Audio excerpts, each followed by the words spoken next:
Quiero comenzar con una pregunta. La pregunta que quiero hacerles es, ¿qué significa la muerte de Cristo en la cruz?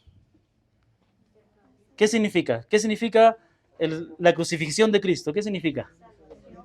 Salvación. ¿Ah? ¿Perdón?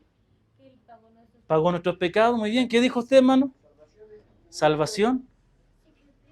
Ya. Pero me están nombrando palabras nomás. No me están dando ninguna explicación. ¿Qué significa que Él murió en la cruz? A ver, acá. Ya el sacrificio del Señor fue el acto más grande de amor. ¿Por acá decía algo? Ah, muy bien, usted captó lo del glorioso intercambio, sí. Ya, muy bien. Que murió por nuestros pecados. Muy bien, excelente, sí.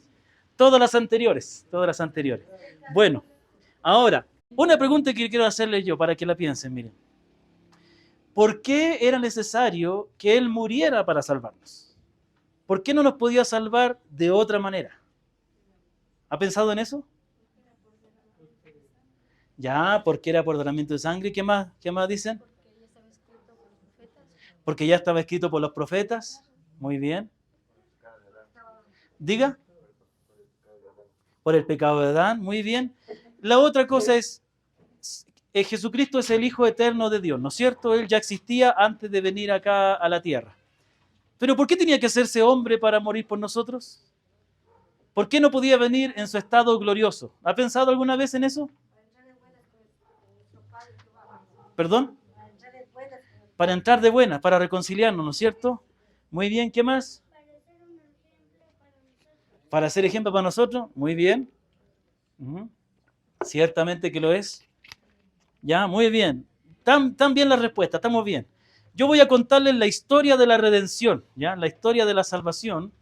Y voy a contar algunas historias del Antiguo Testamento para entender el significado de la muerte del Señor en la cruz. ¿Estamos listos?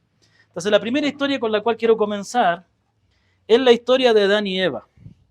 Cuando Dios creó a Adán y Eva, los creó puros, sin pecado. Ellos no tenían nada de pecado. Y Dios los puso en el huerto del Edén y les dio todo lo que necesitaban. Y Dios le había dicho al hombre, de todo árbol del huerto podrán comer, de todo árbol del huerto podrás comer, pero del árbol que está en el medio del huerto, del árbol del conocimiento del bien y el mal, no comerás, porque el día que de él comieres, ciertamente morirás. ¿Y qué pasó? La palabra dice, la palabra dice que el hombre y la mujer comieron del árbol prohibido, desobedecieron a Dios, se dieron cuenta que estaban desnudos y se cubrieron con hojas de higuera. Luego escucharon la voz de Dios que se paseaba en el huerto y se escondieron. Luego Dios los llama y les confronta por su pecado. Al hombre, a la mujer y a la serpiente. ¿Ya? Maldice la tierra por causa del hombre, etc. Pero dice la palabra que Dios entonces le dice al hombre, a la serpiente, le dice a la serpiente, pondré enemistad entre ti y la mujer, entre tu descendencia y la descendencia de ella. La descendencia de la mujer te aplastará la cabeza, pero tú le morderás el talón. Con eso el Señor estaba haciendo una promesa de que Dios iba a enviar un día a un descendiente de la mujer, es decir, un hombre, que iba a venir a aplastar la cabeza de Satanás. Luego de eso, dice la palabra que Dios les expulsó del huerto del Edén. Pero antes de expulsarle, o a lo que les expulsó, dice que Dios les hizo ropa de pieles y los vistió. Una pregunta, ¿de dónde sacó Dios esa piel? De un animal, ¿no es cierto?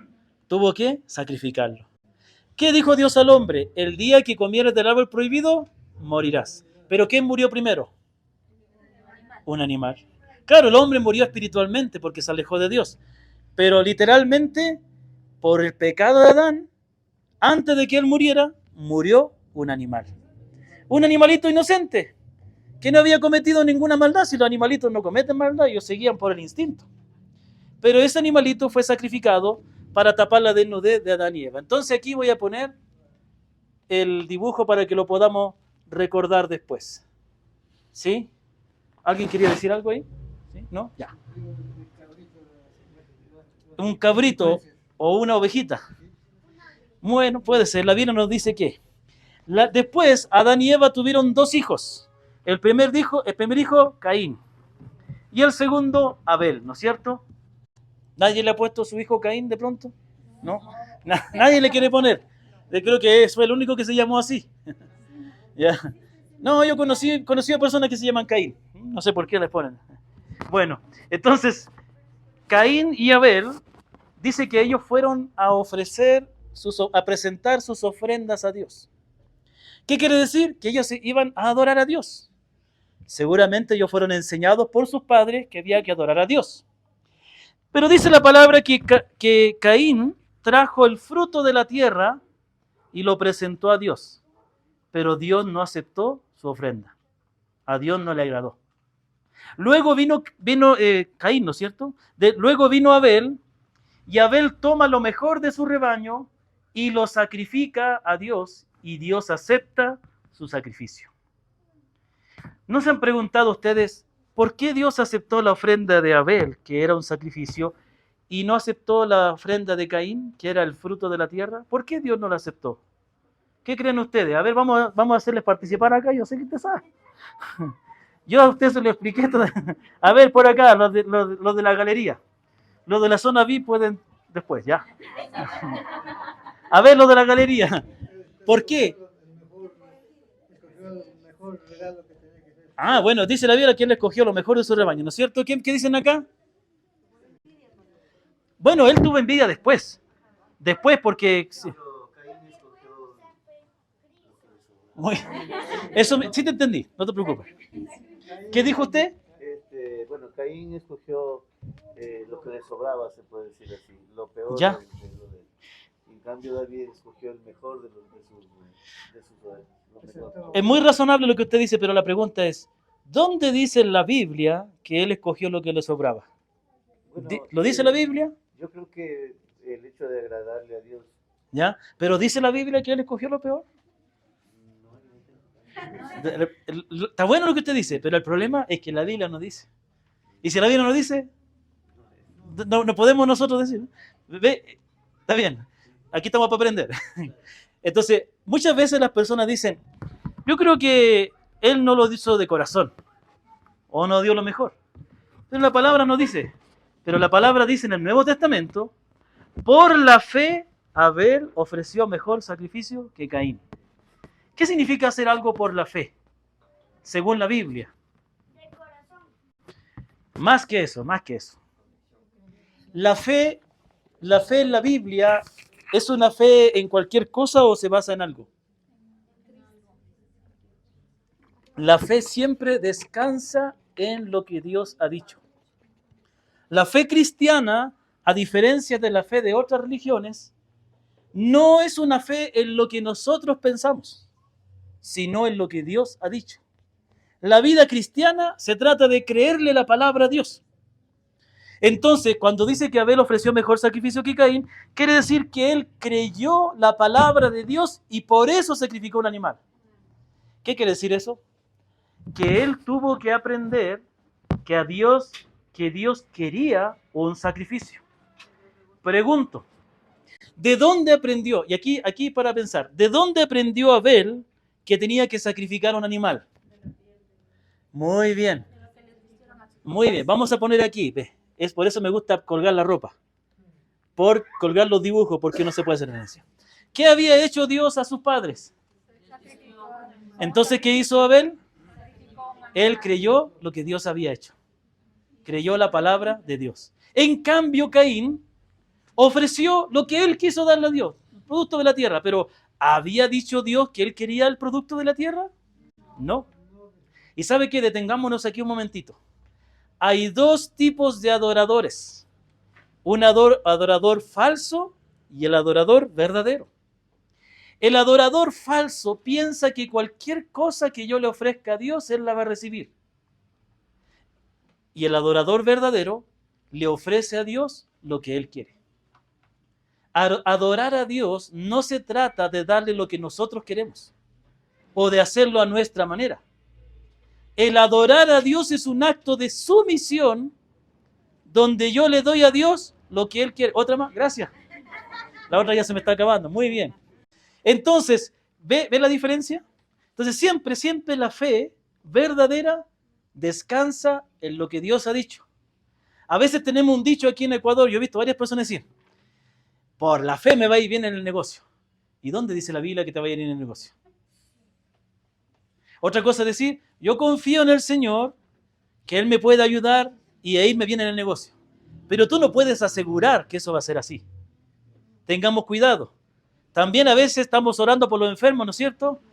No sé si, ojo, no quiero ofender a nadie, pero tengo que decir la verdad. Declaro sanidad. ¿Y quién eres tú para declarar? ¿Tú tienes poder para hacer las cosas? ¿O Dios tiene que obedecerte lo que tú dices? Dígame un ejemplo en la Biblia de alguien que declaró sanidad.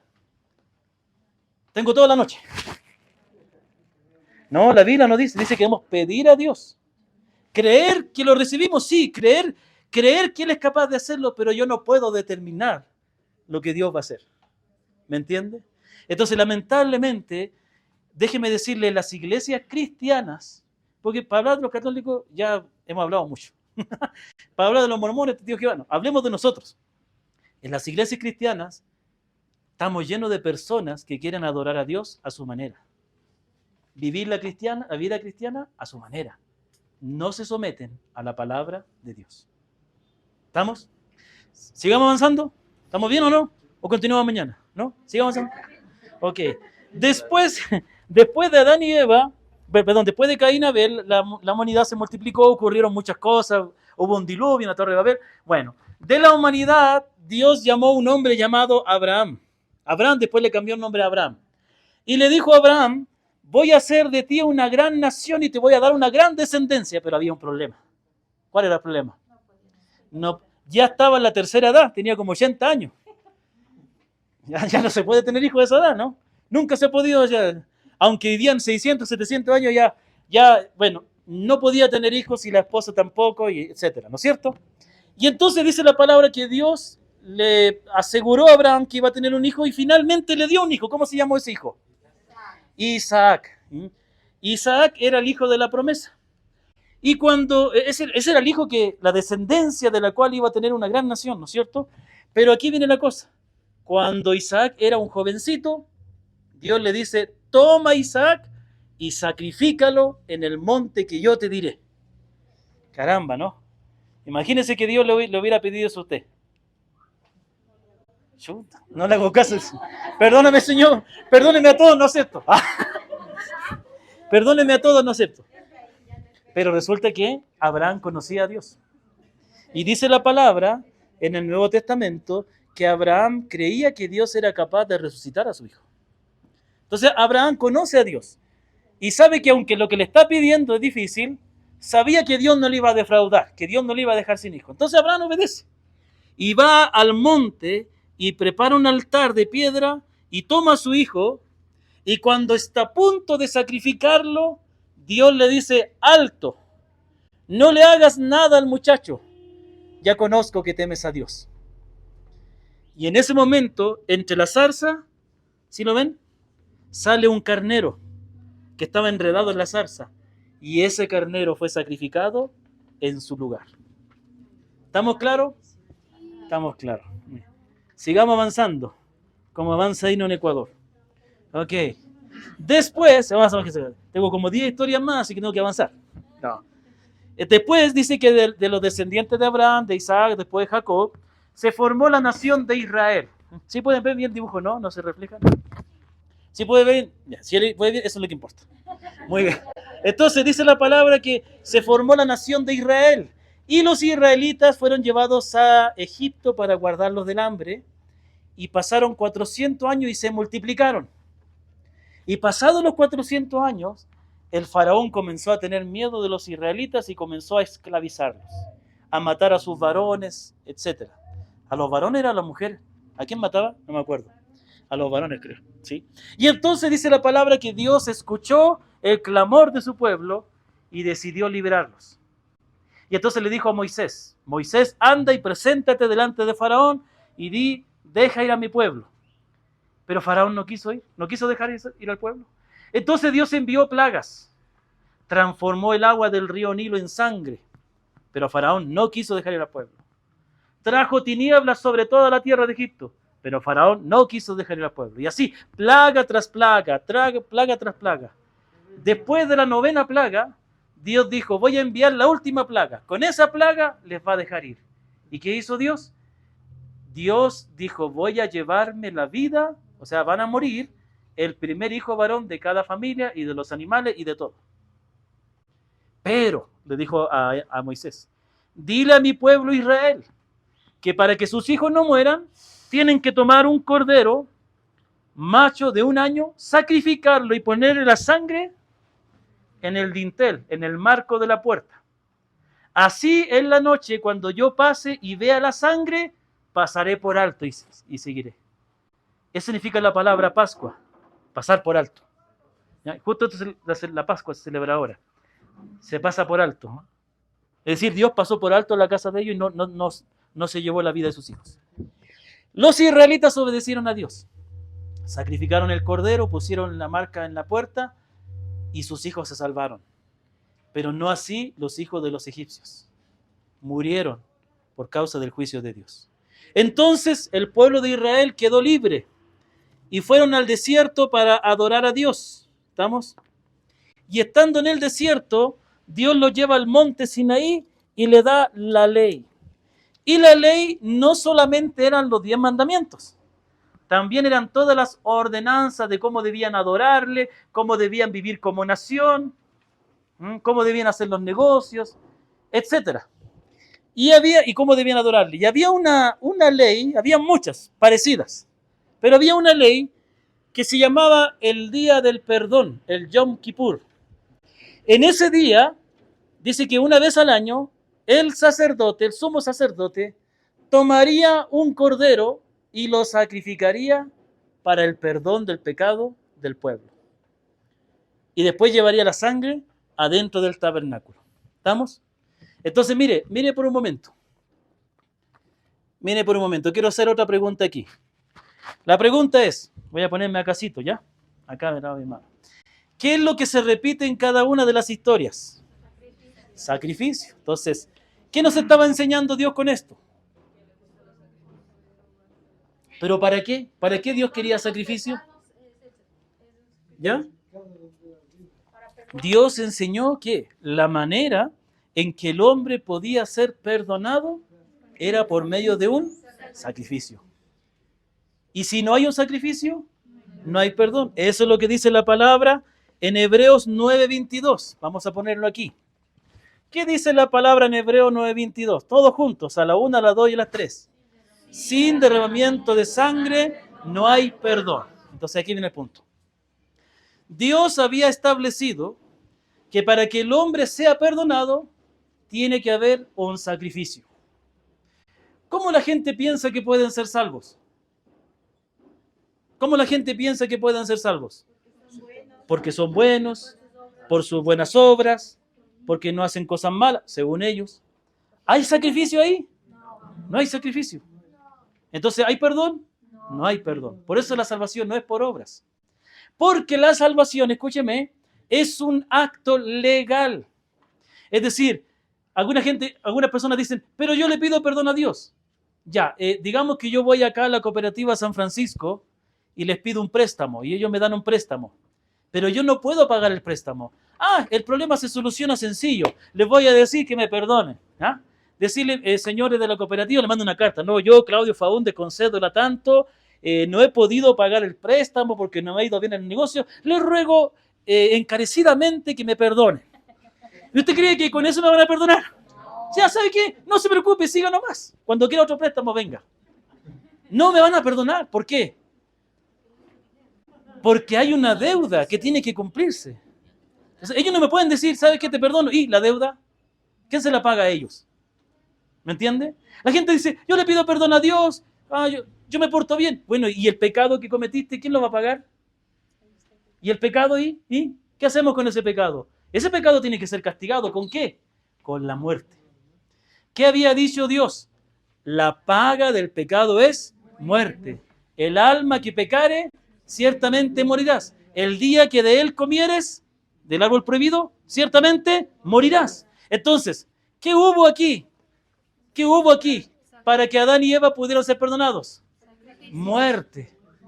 Un sacrificio. ¿Qué hubo aquí que aceptó? ¿Qué ocurrió aquí para que fuera aceptado Abel? La muerte de un cordero, un sacrificio. ¿Qué hubo aquí para que, ¿cómo se llama? Isaac, ya iba a decir Elías. Isaías iba a decir. Siempre me confundo. Para que Isaac se salvara, ¿qué tuvo que haber para que Isaac se salvara? Mire, Dios quería un sacrificio, ¿no es cierto? ¿De quién? De Isaac. Pero no murió Isaac. ¿Quién murió? ¿Hubo sacrificio o no? Sí, pero fue otro que ocupó su lugar. ¿Qué hubo aquí para que se salvaran los niños? Muerte, sacrificio. ¿Y qué había aquí una vez al año? Sacrificio, muerte, ¿no es cierto? ¿Por qué? Porque sin derramamiento de sangre no hay perdón. Y entonces, mire, todo esto era la manera en que Dios enseñó. Para que podamos ser perdonados, una víctima inocente tiene que morir en nuestro lugar. Entonces la pregunta es, si esa es la manera en que Dios perdona el pecado, ¿cómo perdona Dios el pecado hoy día? Aquí viene el punto. Estos sacrificios eran un adelanto, un anticipo que anunciaba un verdadero sacrificio que iba a haber en el futuro. ¿Cuál es el verdadero sacrificio? Ahora, ¿por qué Cristo tenía que morir? ¿Por qué? ¿Por qué Cristo tenía que morir? Porque ahí hubo, ¿qué más hubo ahí? Entonces, ¿qué tenía que hacer Jesús? Morir. ¿Me entiende? Entonces, ¿qué significa la muerte de Cristo? Que era necesario que Él muriera porque era necesario el sacrificio para el perdón. Perdónenme, me faltó una pinza. ¿Ya? Vamos acá. Ok, entonces, aquí viene la primera verdad. La primera verdad es que la siguiente. El sacrificio de Cristo en la cruz significa que Dios, siendo un Dios justo, para salvar al hombre, tiene que castigar el pecado del hombre en una víctima que no tenga pecado. Y eso es lo que pasaba con los animalitos. Entonces, era necesario que Cristo muriera porque sin derramamiento de sangre no hay perdón. Y por eso se hizo hombre. ¿Por qué? Porque realmente dice la Biblia que estos animalitos realmente no podían quitar el pecado, porque eran figura, anticipo del verdadero, que es Cristo. Por eso se le llama a Jesús el Cordero de Dios que quita el pecado del mundo. Muy bien, porque Él es como esos corderitos que fue sacrificado. Entonces, no se trata de confiar en mí, en lo que yo cambie, porque lo que yo cambie está bien, pero no puede cambiar la realidad de mi pecado. Mis buenas obras, mi buen comportamiento, no pagan el mal que hice. El mal que hice se paga con la muerte. O muero yo para siempre, o alguien muere en mi lugar. Y eso es lo que hizo Cristo. Cristo ya murió. ¿Por qué seguimos muriendo nosotros? Bueno, ahí viene la resurrección. Sí, morimos. Pero si hemos creído en Cristo, como Él ya murió por nosotros, la muerte no será nuestro estado final, sino que así como Él resucitó, resucitaremos también. Pero de eso vamos a hablar el domingo, de la resurrección. Así que paciencia. Entonces, sí, si creemos en el Señor, seremos salvos de la muerte eterna. Pero ¿qué viene el punto? También hay otra razón por la cual era necesario que Él se hiciera hombre. Miren lo que dice. La pregunta es, ¿cómo llegó el pecado al mundo? ¿Por medio de quién? Ahora, detengámonos aquí un momentito, mire. ¿Quién pecó primero? ¿Quién comió del fruto primero? ¿Pero quién trajo el pecado al mundo? No, la palabra dice, porque el pecado entró al mundo por un hombre, Adán. Miren, interesante. Esto nos va a ayudar a entender por qué Jesús tenía que nacer de una mujer virgen. ¿Sabe por qué? Porque aunque Eva pecó, ella no trajo el pecado al mundo. Fue cuando el hombre pecó que el pecado vino al mundo.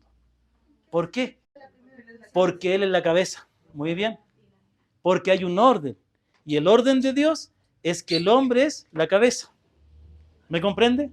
Entonces, aunque Eva pecó, realmente fue el pecado de Adán el que trajo el pecado al mundo. Entonces, como Adán trajo el pecado al mundo, un hombre, tenía que venir otro hombre que arreglara el problema del primer hombre. El primer hombre, ¿qué pasó? ¿Tuvo una prueba? ¿Cuál era la prueba? Abstenerse de comer del árbol del conocimiento. Podía comer de todo. Y la única prueba era que no comiera de eso. Pero ¿pasó la prueba? No la pasó. Pecó y castigó a toda la humanidad, ¿no es cierto? Y encerró a toda la humanidad en pecado y en muerte. Entonces, ¿pero qué dijo acá? ¿Se acuerdan? Cuando usted puso cara de admiración. Pondré enemistad entre ti y la mujer. Dios prometió que iba a enviar un descendiente de la mujer, que iba a traer salvación.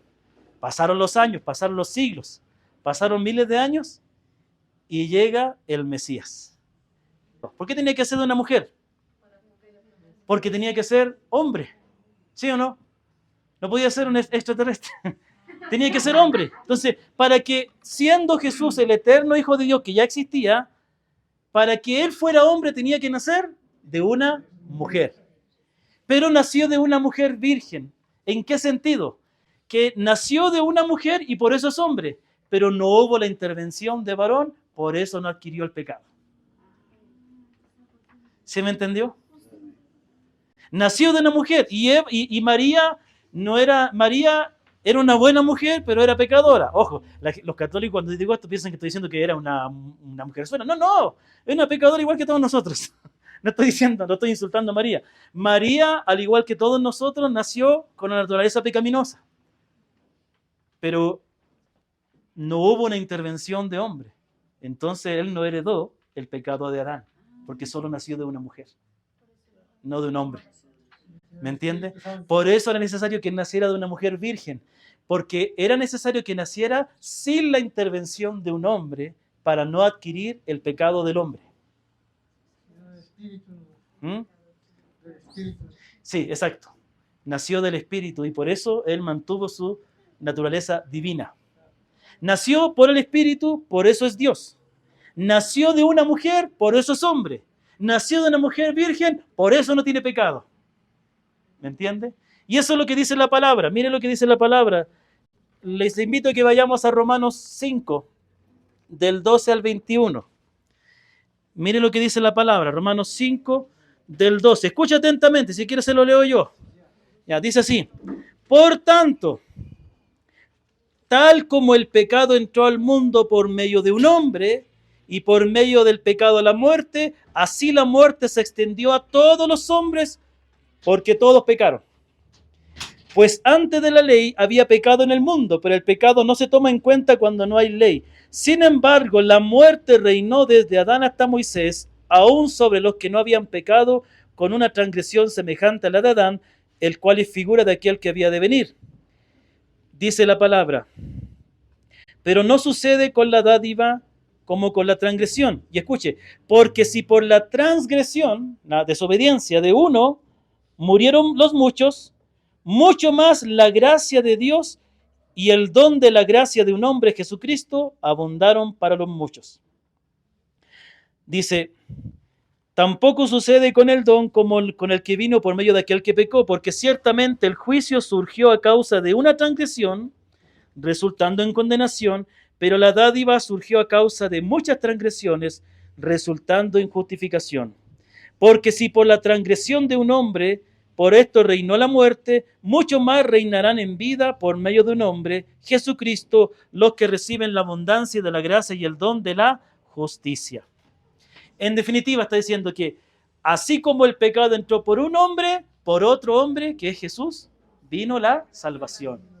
Pero para que este hombre, Jesús, que también es Dios, pero para que como hombre viniera a arreglar el problema de Adán, ¿qué tenía que hacer? Tenía que ser sin pecado. Y al igual que Adán, él también fue puesto a prueba. ¿Dónde pasó la prueba el Señor? En el desierto, muy bien. En el desierto fue tentado por Satanás, pero no cedió a la tentación. Y cuando termina de ser probado por Satanás, entonces él es aprobado como nuestro Salvador.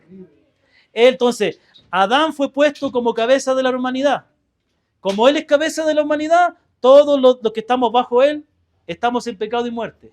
Ahora, para ser salvo por Cristo, tenemos que reconocerle como nuestra cabeza. Eso es lo que significa cuando dice, si confesares con tu boca que Jesús es el Señor y creyeres en tu corazón que Dios lo levantó de los muertos, serás salvo. Ahí no está diciendo que debes repetir una oración, está diciendo, así como Adán fue tu cabeza y te metió en pecado y en muerte, ahora reconoce a Cristo como tu cabeza y la justicia de Él se va a traspasar a ti. La desobediencia, el pecado de Él, se traspasó a nosotros. Cuando nos rendimos a Cristo, su justicia se traspasa a nosotros. ¿Me comprende? Así como en Adán, Adán fue criatura de Dios, nosotros también somos criaturas de Dios. Como Cristo es el Hijo de Dios, al reconocerle como nuestro Señor, nosotros también pasamos a ser hijos de Dios. Así como en Adán heredamos el pecado y la muerte, cuando confiamos en Cristo, heredamos todas las promesas que le dio a su Hijo. Y somos coherederos con Cristo. Entonces, ¿qué significa la muerte de Cristo? Significa que Él es el sacrificio que era necesario para nuestra salvación. Significa que Él era el hombre perfecto, el nuevo Adán que nos trae salvación. ¿Me comprende? Entonces, ¿qué tenemos que hacer? Primero, reconocer que somos pecadores y que merecemos la condenación. Segundo, renunciar a cualquier cosa que estemos confiando en nosotros. Y tercero, confiar en Jesucristo como que Él es el verdadero sacrificio por nuestro pecado y reconocerle como nuestra cabeza, como nuestro Rey, como nuestro Señor. Y ahí Dios nos da la vida eterna y el perdón. Hermanos queridos, esta verdad tenemos que explicarla al mundo. No es suficiente con decirle, sabes que Dios te ama. Ellos necesitan entender que son pecadores y que están perdidos. El amor está solo en Cristo. Fuera de Él no hay amor. Cuidado con lo que decimos a la gente. A la gente hay que decirle la verdad para que sean salvos. No hay que hacerle sentir bien, hay que decirle la verdad. Y mire, no hay amor para el hombre si no recibe a Cristo. Si no recibe a Cristo, no tendrá el perdón de Dios. Si no reconoce a Cristo, yo pensé que me traía otra agua.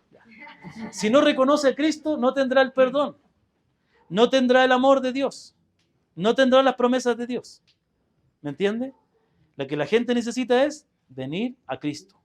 Y nosotros tenemos que ser una iglesia cristocéntrica. Que Cristo sea el tema central, el centro, la cabeza, ¿me comprende? ¿Sí? A veces decimos, ¿y dónde está el Espíritu? Sí, el Espíritu está, pero ¿cuál es la labor del Espíritu? Conducirnos a Cristo. ¿Me comprende? Entonces, el Padre, el Hijo y el Espíritu Santo merecen nuestra adoración, merecen nuestra vida. Pero es por medio de Cristo que llegamos a conocer al Dios verdadero y experimentar su perdón. Amén, hermanos. Que el Señor bendiga su palabra. ¿Alguna pregunta? ¿Alguna cuestión? ¿No? ¿Todo está claro? ¿Sí? Alabemos al Señor. ¿Qué les parece si nos ponemos de pie y le damos gracias a Dios por lo que hemos aprendido? ¿Sí? ¿Ha aprendido algo? ¿Le ha hablado el Señor? ¿Ha entendido mejor? Hermanos, esta verdad tenemos que compartirla a nuestros hijos. Que entiendan que Jesucristo es el sacrificio por nuestro pecado. Que Él es el hombre perfecto. Que tenemos que reconocerle. Mire, hay muchos que quieren a Jesucristo. ¿Se acuerdan que hablamos en la iglesia en casa? Muchos quieren confiar en Él sin arrepentimiento. Hay muchos que quieren ser salvos, pero no quieren someterse a su señorío. No. Si confesares con tu boca que Jesús es el Señor, tienes que reconocer el señorío de Cristo. Tienes que renunciar a tu vida y vivir para Él. Reconocer que has vivido para ti mismo y renunciar a eso, arrepentirte de eso y entregarte a Él. Y eso es lo que da la salvación. Amén, hermanos. Pongámonos de pie y démosle gracias al Señor.